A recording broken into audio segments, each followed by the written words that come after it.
Hi everyone!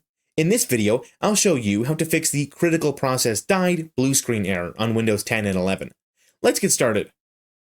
First, restart your computer and boot into safe mode.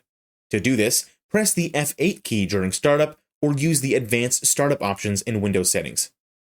Next, check for Windows updates by going to Settings, Update and Security, Windows Update. Install any pending updates as they may fix the issue.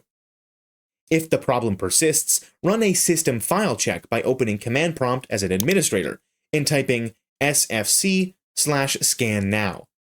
This will scan and repair corrupted system files. You can also update or reinstall device drivers, especially for critical components like your graphics card and hard drive. And that's it. These steps should help you fix the critical process died blue screen error. If you found this video helpful, don't forget to like and subscribe for more tips and tricks. Thanks for watching, and I'll see you in the next video.